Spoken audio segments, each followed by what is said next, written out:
இப்போ சென்னையில ரெண்டே பேருக்கு நடுவுல தான் போட்டி. ஒன்னு இஎம்ஐ, இன்னொன்னு ரெண்ட். வாடகை பணத்தை இஎம்ஐயா கட்டுங்க. சொந்த வீடு வாங்குங்க. Stepstone Viraam phase 2 luxury 2 BHK apartments 79 lakhs. Porur Kattupakkam rented ஹவுஸ்னா உங்க ரெண்ட் அவங்க அசர்ட். ஓன் ஹவுஸ்னா உங்க இஎம்ஐ உங்க அசர்ட். For bookings call 8682089820. 66 ஆண்டுகளுக்கு பிறகு திராவிட கட்சிகள் இல்லாத ஒரு கட்சி ஆட்சியை பிடிப்பதுன்றது முதல் முறை. திராவிட கட்சிகள் தான். ஆனால் இவர்கள் எல்லோருமே ஒருத்தருக்கு ஒருத்தர் அட்ஜஸ்ட் பண்ணுறாங்க. ஜெயலலிதா மறைவுக்கு பிறகு அந்த ஆட்சியில் திமுகவோட எவ்வளோ உறவு இருந்தாங்க இருக்குது. அதே மாதிரி திமுக ஆட்சியில் அதிமுகவோட அட்ஜஸ்ட் பண்ணாங்க. ஜனங்களுக்கு வெறுத்து போச்சு. போடா இதான் இருப்பாங்க. இந்த நேரத்தில் விஜய் வரும்போது ஒரே ஒரு வாய்ப்பு கொடுங்க, தூய்மையான ஆட்சி கொடுங்க, பணம் ஒரு ஜனங்களுக்கு மாற்று அதிமுகவுக்கு போடுறவங்க அதிமுகவுடைய வாக்குகளும் சேர்த்து பாஜக கட்சிகளுக்கு என்ன கோபம், காங்கிரஸ் மீண்டும் உயிர் தமிழ்நாட்டில் இந்த கோபத்தினால என்ன பண்ணுறாங்க, திமுக அதிமுக ஆட்சி அமைக்க நாங்கள் ஹெல்ப் பண்ணுறோம். நம்ம எதை பற்றியும் கவலைப்படாமல் ரெண்டு கட்சிகளும் சேர்ந்து ஆட்சி அமைக்க ட்ரை பண்ணுறாங்க. திமுக அதிமுகவுக்கே ஆதரவு கொடுக்குற அளவுக்கு இறங்கி வருது. திமுக ஆதரவை ஏற்றால் கட்சி அழியுன்றது மீறி வர்றாங்கன்னா என்ன காரணம்? உலக மற்ற விஷயங்கள் திருமாவளவன் நிறைந்த அறிவார். ஆனால் கடந்த 2-3 ஆண்டுகளாக தன்னிலை விளக்கம் கொடுத்தே பெரிய குழப்பவாதியின் பேர் வாங்கி சபாநாயகருக்கு எதிரான நம்பிக்கையில்லா தீர்மானம், சபாநாயகர் நம்பிக்கையில்லாத அரசு, இது எது ஆட்சியில் இருக்கக்கூடாது, அது எதுவும் பெருசாக கிளப்பி மனோ ரீதியாக அவர்களை டவுன்கிரேட் பண்ண பார்ப்பாங்க. இந்த 10 பேரை இவங்க விலைக்கு வாங்கி அவங்க எதிர்த்து ஓட்டு போட்டோம்னா 10 பேரை டிஸ்குவாலிஃபை பண்ணுவாங்க. 10 தொகுதிக்கு இடைத்தேர்தல் வரும். அப்போ எங்கே யாருப்பா புதுசாக வேற யாராவது தாவே கலந்துட்டோம். இந்த ஆட்சியை கவிழ்க்கணும் அப்படின்னா அது முடியாத காரியம். தள்ளுபடி அத்தனை பேரும் அல்லம்படி 6 முதல் 60% வரை ஆடி தள்ளுபடியுடன் சூப்பர் சரவணா ஸ்டோர்ஸ், சென்னை, மதுரை, கோவை.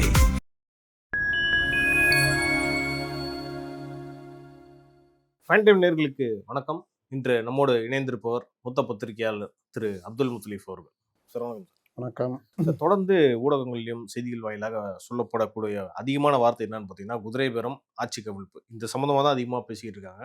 அது சம்பந்தமான வழக்குகளில் முன்னாள் அமைச்சர் செந்தில் பாலாஜியும் ஈடுபட்டிருக்காருன்றத ஒரு பேச்சும் அடிப்படுது. அவர் தொடர்பான அந்த முன்ஜாமீன் வழக்கு இன்னைக்கு வருது சார். அது எப்படி சார் வரும்? அது என்ன மாதிரியான தாக்கத்தை ஏற்படுத்த போகுது? அதாவது தமிழக அரசியலில் இந்த தேர்தல் மிக முக்கியமான ஒரு தேர்தல். 66 ஆண்டுகளுக்கு பிறகு திராவிட கட்சிகள் இல்லாத ஒரு கட்சி ஆட்சியை பிடித்ததுன்றது முதல் முறை. இதுக்கு முன்னாடி ஆட்சி மாற்றம்னா 77ல் எம்ஜிஆர், 72ல் கட்சி ஆரம்பித்து அவரும் திராவிட கட்சி, அண்ணா திராவிட முன்னேற்ற கழகம் திராவிட கட்சிகள் தான். அதற்கு பிறகு ஜெயலலிதா. ஆனால் இவர்கள் எல்லோருமே ஒருத்தருக்கு ஒருத்தர் அட்ஜஸ்ட்மெண்ட் தான். ஜெயலலிதா உட்பட அவங்களுக்கு தெரியாமல் மற்றவங்க பண்ணுவாங்க. ஜெயலலிதா தீவிர அதிமுக எதிர்ப்பில் இருந்தாங்க. ஆனால் கீழே இருக்கிறவங்களும் சேகர் பாபு ஏன் வெளியேற்றப்பட்டார், இவர்களோட நெருங்கின தொடர்பில் இருந்தது ஜெயலலிதா கண்டுபிடிச்சி தான் வெளியே அமைச்சாங்க. அந்த மாதிரி பலரும் அந்த பிணைப்பு கீழ் மட்டத்தில் எவ்வளோ தான் கண்காணிக்க முடியும்? இவர்களுக்குள்ள அந்த இது ஓடிக்கிட்டே இருக்கும். அதுலேயும் கடந்த அதிமுக இது ஜெயலலிதா மறைவுக்கு பிறகு வந்த ஆட்சியில் திமுகவோட எவ்வளோ உறவு இருந்தாங்கன்னு ஊருக்கே தெரியும். அதே மாதிரி திமுக ஆட்சியில் அதிமுக எவ்வளோ அட்ஜஸ்ட் பண்ணாங்க. இந்த அட்ஜஸ்ட்மெண்ட் எல்லாம் ஜனங்க பார்த்து அதாவது ஒரு துறை அமைச்சர் மேலே புகார் வரும், அவர் இதோட அவ்வளோதான் மாட்டினாரு, தப்பிக்கவே முடியாதுன்னுவாங்க. சாதாரணமாகவே 5 வருஷத்தை கடத்துவார். அடுத்த இதில் வரும், அதே மாதிரி கடத்துவாங்க. அப்போ ஜனங்களுக்கு வெறுத்து போச்சு. போடா இவங்கெல்லாம் இப்படி தான் இருப்பாங்க அப்படின்னு. இந்த நேரத்தில் விஜய் வரும்பொழுது ஒரே ஒரு வாய்ப்பு கொடுங்க, தூய்மையான ஆட்சி கொடுப்பேன், எனக்கு பணம் ஒரு மேட்டர் இல்லாதுன்னு சொன்னப்போ ஜனங்களுக்கு மாற்று அதிமுகவுக்கு போடுறவங்க கூட அதிமுகவுடைய வாக்குகளும் சேர்ந்து இவர் உழுந்ததுனால ஆட்சியை பிடிச்சார். இது ஆட்சியை பிடிச்ச உடனே 108 தொகுதி தான் கிடைக்குது. அந்த நேரத்தில் திடீர்னு காங்கிரஸ் ஆதரவு கொடுக்கும் மறுநாள். ஆமாம். அப்போ காங்கிரஸ் ஆதரவுன்னு பாஜக உள்ளிட்ட கட்சிகளுக்கு கடுமையான கோபம். என்ன கோபம்? காங்கிரஸ் மீண்டும் உயிர் பெறுது தமிழ்நாட்டில் அப்படின்னு. இந்த கோபத்தினால என்ன பண்ணுறாங்க, திமுக அதிமுக ஆட்சி அமைங்க, நாங்கள் ஹெல்ப் பண்ணுறோன்றாங்க. அப்போ எதை பற்றியும் கவலைப்படாமல் ரெண்டு கட்சிகளும் சேர்ந்து ஆட்சி அமைக்கிறதுக்கு ட்ரை பண்ணுறாங்க. இந்த விவகாரம் தான் இதோடைய மூல புள்ளி. ஆனால் அது முறியடிக்கப்படுது. ராகுல் காந்தி இடதுசாரி தலைவர்கிட்ட பேசி மாறினதுனால முறியடிக்கப்படுது. அப்புறம் பிளான் பி திருமாவளவனை முதலமைச்சராக ட்ரை பண்ணுறாங்க, அதுவும் முறியடிக்கப்படுது. இந்த மாதிரி ட்ரை பண்ணவங்களுக்கு என்ன காரணம்? திமுக அதிமுகவுக்கே ஆதரவு கொடுக்குற அளவுக்கு இறங்கி வருது. அதிமுக திமுக ஆதரவை ஏற்றால் கட்சி அழியுன்றதை மீறி வர்றாங்கன்னா என்ன காரணம்? ஊழல் வழக்குகள், மற்ற விஷயங்கள், ப்ளஸ்ஸு திட்டங்களுடைய தொடர்ச்சி. இப்போ ராம்சார் 2000 கோடி இவர்கள் திமுக ஆட்சியை தொடர்ந்துருந்தா நீ என்ன பண்ணியிருந்தாலும் அது நிறைவேற்றிருப்பாங்க. இந்த மாதிரி பல விஷயங்கள் அடுத்து நம்ம தான் வருவோன்ட்டு பெரிய அளவில் இருந்தது எல்லாமே போச்சு. ஸோ இதுதான் வந்து அந்த ஆட்சி கவிழ்ப்புக்கான அந்த தொடக்க புள்ளியா இருக்கு எல்லா இடத்துலயும். அப்படி இருக்கிறனால தான் 2 பேருமே ஒருத்தருக்கு ஒருத்தர் கொஞ்சம் கூட கூச்சப்படாமல் சேரணும்னு முடிவு பண்ணுறாங்க. அது முறியடிக்கப்பட்டோன்னு அடுத்து என்ன பண்ணுவாங்க? இந்த ஆட்சி தொடரக்கூடாது. ஆனால் காமெடி என்னன்னா திமுக கூட்டணியில் இருக்கிற கட்சிங்களே அங்கே போயிடுச்சு. அந்த கோபத்தை என்ன பண்ணுறாங்க? கடுமையாக அந்த கட்சிகள் மேலே காட்டுறாங்க. காட்ட காட்ட எதிர்ப்புகள் அதிகமாகி அந்த கட்சிகள் ஆமாயா அப்படிதான் இன்னும் யோகியமா என்னமோ ஒன்னால தான் நாங்கள் வந்தோன்றா எங்களால இருந்தால் நீ வந்த யோகியனா நீ சும்மா பேசுகிற இதோட நிறுத்திக்கோ கூட்டணி இல்லாமல் திமுக ஜெயிச்சதும் கிடையாது அப்படின்னு சொல்லி இன்னும் இறுகி போச்சு. இதில் ஒரே ஒருத்தர் தான் அங்கேயும் இருப்பான் இங்கேயும் இருப்பான் ஆக்கின சொத்துல பங்கும் காப்பான்னு இந்த நேற்று அந்த வாய் முதல் இந்த வாய் முதல் மரியாதையில் இவங்க வடிகொரிசி சொல்லுவாங்க. அந்த மாதிரி என்ன சொல்கிறாருன்னு தெரில. வன்னி அரசே அவர் பேச்சுக்கெல்லாம் நான் வந்து கோனார் தமிழ் உரை மாதிரி எழுத முடியாதுன்ற அளவுக்கு. ஏன்னா இன்னைக்கு அவர் வன்னியர் சோன்னு சொன்னான்னா நாளைக்கு அவர் வேற மாற்றி சொல்லுவார். அதனால் அமெரிக்க அதிபர் ட்ரம்ப் தான் உலகத்தில் இந்த மாதிரி ஈரானை அடிக்க மாட்டோம், ஈரான் எங்களோட ஒப்பந்தம் வந்துவிட்டது, இந்த தடவை வந்து ஈரானை விடவே மாட்டோம், ஈரான் கூட ஒப்பந்தம் கையெழுத்தாயிடுச்சு, இனி பிரச்சனையே இல்லை, ஈரான் இருப்பதே தடயம் இல்லாமல் அழித்து விடுவோம், இப்படியே டெய்லி இன்னைக்கு கூட இன்னைக்கு ஒரு பேச்சு நாளைக்கு ஒரு பேச்சு. அது பங்கு சந்தைக்காக அவர் சொல்கிறது. அவர் பையன் அந்த பங்கு சந்தை உலகில் பெரிய ஆள். சனிக்கிழமை சொன்னோன்னா பங்கு சந்தை இறங்குறதுக்கு முன்னாடியே இறங்கும் போதே பங்கு சந்தை இறங்குறதெல்லாம் ஷேர்லாம் அவர் வாங்கிடுவார் பையன். திங்கக்கிழமை மாற்றி சொன்னோன்னா எல்லா ஷேரும் ஏறும், விற்றுருவார். ஒரு 2 நாளில் $1800 $1800 கோடி அப்படி இப்படின்னு இஷ்டத்துக்கு சம்பாதிச்சிடுவாங்க. இப்படியே தான் ஓடிச்சு. ரொம்ப நாள் கட்சி தான் அவங்க கண்டுபிடிக்கிறாங்க இந்த விவகாரத்தை. இதுக்கு இருந்தாலும் இந்த வாரை பயன்படுத்தி அதே மாதிரி இந்தியா இணக்கமான நாடுன்றது, இந்தியாவுடைய அனைத்து வரிகளை ரத்து அப்படின்றது, அதுக்கப்புறம் இந்தியா மீது 120% வரி, திடீர்னு அனைத்தும் கிடையாது 0, திடீர்னு இன்னைக்கு பார்த்தா 12.5% வரி. ரஷ்யா கிட்ட எண்ணெய் வாங்கலாம், இன்னொரு நாள் எண்ணெய் வாங்கக்கூடாது. அந்த மாதிரி தமிழ்நாட்டில் ட்ரம்ப் கூட போட்டி போட்டுனுக்கிறாரு இவர் திரும்ப. அதுல இவருக்கு என்ன லாபம் இருக்கு மாத்தி மாத்தி பேசுறது? நேற்று வைக்க கூட திட்டி விட்டார்ல, என்ன லாபம் இருக்குன்னு அவருக்கு தாங்க கேட்கணும். இவர் காமெடி ஆகிறான்றது கூட அவருக்கு புரியல.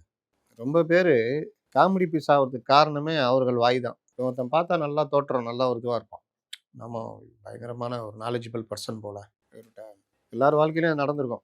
கொஞ்சம் உயரமா சவப்பா ஒரு மாதிரியா இருந்தா ஐயோ இவர் கூட நம்ம ஃப்ரெண்ட்ஷிப் வச்சுக்கலாம், நல்ல மனுஷன் நல்ல ஒரு இது அப்படி இப்படின்னு அந்த ஒரு விருப்பம். கொஞ்சம் ஒரு மாதிரி இருக்கிற தோற்றம் இருக்கவங்க பார்த்தா அவன் வந்து பேசினா கூட அடப்போடா அப்படின்ற மாதிரி போகும். அப்போ இந்த மாதிரி அந்த உயரமா இருக்கிறவன் நல்லா வெள்ளையா ஒரு மாதிரி இருக்கிறவன் படிச்சவன் மாதிரி இருக்கிறான் அப்படின்ட்டு பழக ஆரம்பிச்ச அப்புறம் தான் அடா இது ஈத்தரடா ஒண்ணுதான் லாய்க்கலன்னு தெரியும்.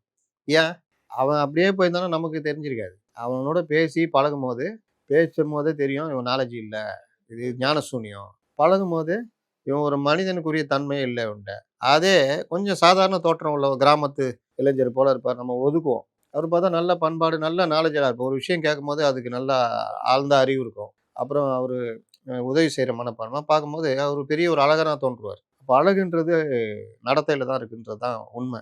இதான் எம்ஜிஆர் படங்கள்லாம் பாட்டு வரும், உருவத்தை பார்த்து உள்ளத்தை மதிப்பது மாபெரும் தவறல்ல ஒன்று. அப்போ அந்த மாதிரி அந்த இது இருக்குல்ல, ஏன் ஒருத்தர் தன்னுடைய இதை வெளிப்பட்டாங்கன்னா சில பெர்னாட்ஷா இது ஒன்று சொல்லுவாங்க ஜோக்கு. அப்போ உலக அழகி மர்லின் மன்றோ யாரோ ஒருத்தர் சொன்னாங்க, பெர்னாட்ஷாட்ட போயிட்டு நம்ம 2 பேரும் கல்யாணம் பண்ணிக்கலாம், நமக்கு வந்து என்ன மாதிரி அழகாகவும் உங்களை மாதிரி அறிவாகவும் குழந்தை பிறக்கும், இது வந்து இன்னும் நல்லது. என்கிட்ட அழகு இருக்குது அறிவு இல்லை, உங்கள்கிட்ட அறிவு இருக்குது அழகு இல்லை அப்படின்ற இது இல்லாமல் அழகோடையும் அறிவோடையும் கூடிய வேணும்.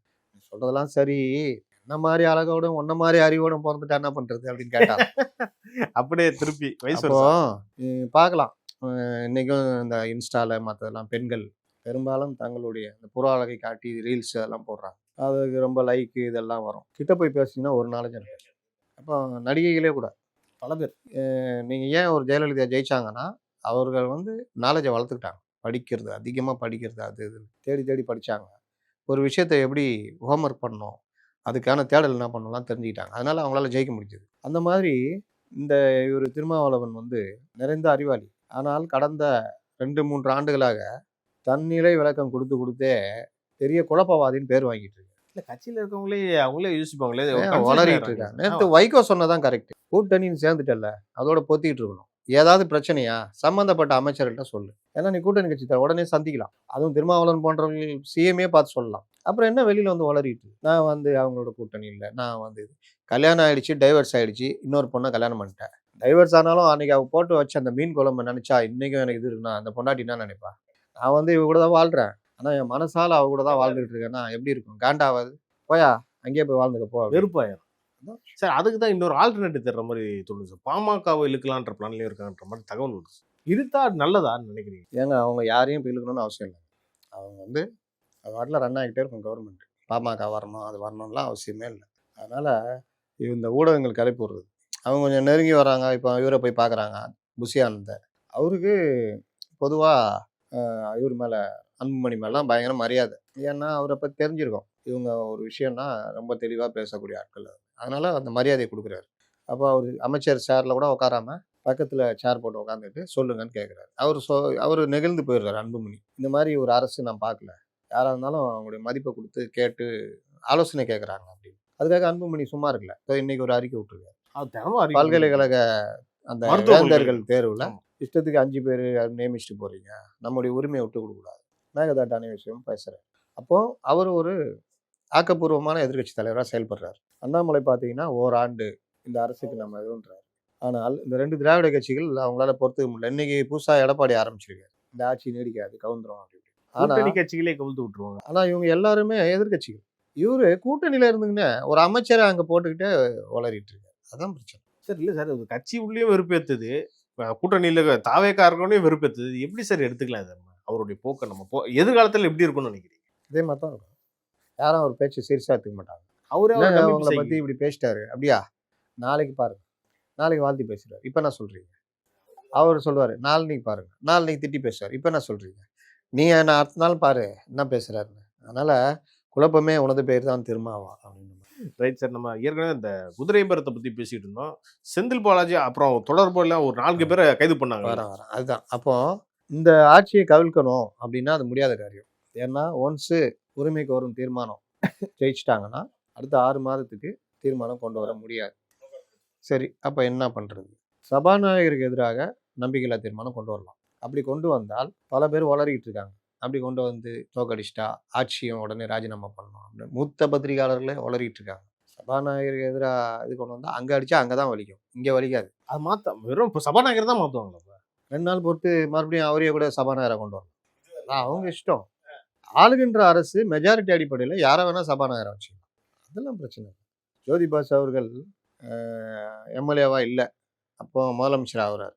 6 மாதத்துக்குள்ளே எம்எல்ஏ ஆகணும். மத்திய அரசு அப்போ என்ன பண்ணுது, வேணும்னு தேர்தலை வைக்காமல் தள்ளி போடுது. அப்போ ஜோதி பாசு பதவி விலகணும். 6 மாதத்தில் எம்எல்ஏ ஆகணும்னா என்ன, நீங்கள் அமைச்சரை முதலமைச்சராக இருக்க முடியாது.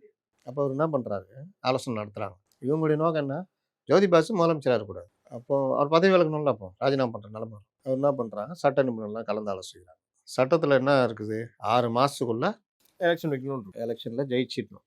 சாதாரண மனுஷன் ரோட்டில் போகிறவனை கூட கூப்பிட்டு ஒரு அமைச்சராக்கலாம். ஆனால் 6 மாதத்திற்குள் அவர் வந்து எம்எல்ஏ ஆகிடணும். அந்த காலத்தில் எம்எல்சி பதவி இருக்கும் ஏதோ ஒன்று. சரி, இல்லைன்னா பதவி விலகணும். சரி, அடுத்துன்னா யார் வேணாலும் ஆகலாம். எம்எல்ஏவாக இருக்கிறவங்களும் ஆகலாம், எம்எல்ஏ இல்லாதவங்களும் ஆகலாம். ரைட்டு, அவ்வளோதானே. சட்டம் அதானே சொல்லுது. ரைட்டு, ராஜினாமா பண்ணிட்டார். பதவி அந்த இது எம்எல்ஏ ஆக முடியாதனால ராஜினாமா பண்ணிட்டார். 2 நாள் கழிச்சு மறுபடியும் பதவி எடுத்துட்டார். அப்படி ஒன்றும் தடை இல்லையே. மறுபடியும் ஒரு 6 மாதம் எக்ஸ்டென்ஷன். நீ தான் ராஜினாமா பண்ணணும், மறுபடியும் நான் ஆயிட்டேன். சட்டம் அதானே சொல்லுது. சட்டம் ராஜினாமா பண்ணவர் மறுபடியும் பதவி ஏற்றக்கூடாது சொல்லலை. அதனால இவர்கள் இந்த மாதிரி போட்டு குழப்பிக்கிறது. சபாநாயகருக்கு எதிரான நம்பிக்கையில்லா தீர்மானம் வந்தால் சபாநாயகர் பதவி விலகுவார், அவ்வளோதான். ஆனால் தார்மீக ரீதியாக இவங்க வெளியில் என்ன பேசுவாங்க, சும்மாவே அது இதுன்னு உளறிட்டு இருக்காங்க. இந்த மாதிரி வந்தால் நம்பிக்கை இல்லாத அரசு, நம்பிக்கையில் இருந்த அரசு, இது எது ஆட்சியில் இருக்கக்கூடாது, அது இதுன்னு பெருசாக கிளப்பி மனோ ரீதியாக அவர்களை டவுன்கிரேட் பண்ண பார்ப்பாங்க. நோ கான்ஃபிடன்ஸ் மோஷன் இப்போ ஸ்பீக்கருக்கு எதிராக கொண்டு வரதுக்கு தான் இந்த பேரலான்றீங்க. ஒரு 6 மாசத்துக்கு அப்புறம் இப்போ நோ கான்ஃபிடன்ஸ் மோஷன் மறுபடியும் வருது இந்த அரசுக்கு எதிராக.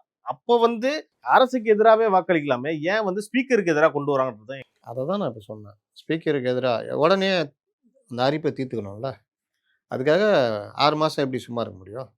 அதனால் உடனே ஏதாவது பண்ணி ஆகணும். ஏதாவது பண்ணு. அப்படி பண்ணும்பொழுது சபாநாயகருக்கு எதிரான இதை தோக்கடிச்சிட்டா ஜேசிடி பிரபாகரன் பதவி விலகிடுவார்.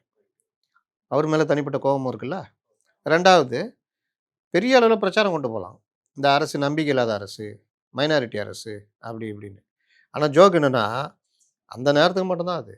அந்த 10 பேரை இவங்க விலைக்கு வாங்கி அவங்க எதிர்த்து ஓட்டு போட்டிருந்தா 10 பேரை டிஸ்குவாலிஃபை பண்ணிடுவாங்க. 10 தொகுதிக்கு இடைத்தேர்தல் வரும். அப்போ அங்கே யார் நிற்பா? புதுசாக வேறு யாராவது தாவேக்கால நிற்க வைப்பான். ஜெயிச்சு ஈஸியாக ஜெயிக்க வாய்ப்பு இருக்கு. துரோகிகள் வெளியே போயிடுவாங்க, கரெக்டாக நானும் உள்ள வரும். அப்ப அவங்க தள்ள திரும்ப திரும்ப மண்ணள்ளி போட்டுக்கிட்டே இருக்காங்க. இதுதான் ஆத்திரக்காரனுக்கு புத்தி மட்டுன்னுவாங்க, ஏதாவது பண்ணணும். இதில் கிட்டத்தட்ட பலரையும் இவர்கள் அணுகி இருக்கலாம் அப்படின்னு ஒரு தகவல் ஓடுது. இந்த ஸ்ரீவைகுண்ட எம்எல்ஏ கூட சொல்கிறாரு, எங்களை அணுகுனாங்க. இன்னும் எத்தனை பேர் சொல்ல போகிறாங்களோ இனிமேல் தெரியாது. அப்போ இதில் என்னன்னா, ஒரு நபரை பிடித்து அவர் மூலியமாக பேச வைக்கிறாங்க. அவர் ஒத்து வரலன்னா 2 பத்திரிகையாளர்கள் அப்படின்னு சுற்றிக்கிட்டு இருக்கிற 2 பேரை பிடிச்சி பேச வைக்கிறாங்க. இதில் யார் யார் இருக்காங்க அப்படின்னு கைது பண்ணும்போது பார்த்தா, இவர் அவரை காட்டுறாரு, அவங்க அவங்கள காட்டுறாங்க. அது வந்து செந்தில் பாலாஜி வரைக்கும் வந்து நிற்கிது. செந்தில் பாலாஜியை நேரடியாக எஃப்ஐஆர்ல சேர்க்கல, சம்மன் தான் கொடுத்துருக்காங்க. ஒருவேளை இனிமேல் சேர்த்துருக்கலாமா என்ன நமக்கு தெரியாது. அதுக்கு ஏன் தலைமறைவுன்னு கேட்குறேன். சம்மனுக்கு அதான் சம்மன்ல பத்திரிகை இது எஃப்ஐஆர்ல சேர்த்துருக்கலாம். செக்ஷன் கொஞ்சம் வெயிட்டான செக்ஷன். அது வந்து ப்ரிவென்ஷன் ஆஃப் கரப்ஷன் ஆக்ட். அந்த இதுதான் ஜாப் ராக்கெட் கேஸ்லேயும் இருந்துச்சு. அரசு ஊழியர்கள் லஞ்சம் வாங்கினாலும் லஞ்சம் கொடுத்தாலும் இல்லை யாரையோ வேலைக்கு இந்த மாதிரிலாம் இது பண்ணால் எம்எல்ஏ அரசு ஊழியர் தானே. அப்போ அதனால அது ப்ரிவென்ஷன் ஆஃப் கரப்ஷன் ஆக்டில் வந்துடுது. அந்த செக்ஷனும் 120B பழைய ஐபிசி அந்த செக்ஷனும் போட்டிருக்காங்க, கூட்டு சதி.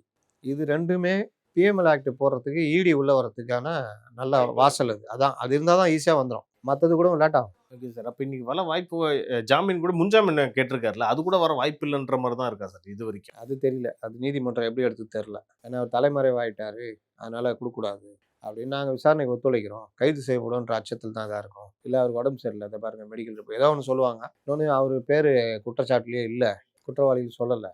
அது வந்து அரசியல் பழிவாங்களுக்காக அவரை வந்து இப்படி தான் சொல்லுவாங்க, அவரை வந்து கைது செய்யப்படுவார் என்ற அச்சத்தினால கேட்குறாங்க. விசாரணைக்கு அவர் ஒத்துழைக்க தயார், அதனால் அவருக்கு முன்ஜாமீன் கொடுக்கணும் அப்படின்னா நீதிமன்றம் கூட ஏற்றுக்கும். ஒரு முக்கிய பதவியில் இருக்கிறாரு, அதனால் எம்எல்ஏவாக இருக்காரு, ஜாமீன் கொடுத்துருவாங்கன்றீங்க. அவருக்கு வந்து முன்ஜாமீன் விசாரணைக்கு ஒத்துழைக்கணும். பொறுத்திருந்து பார்ப்போம். அடுத்தடுத்து என்னென்ன நடவடிக்கை கொண்டு வராங்கன்றதை உங்கள் நேரத்துக்கு நன்றி.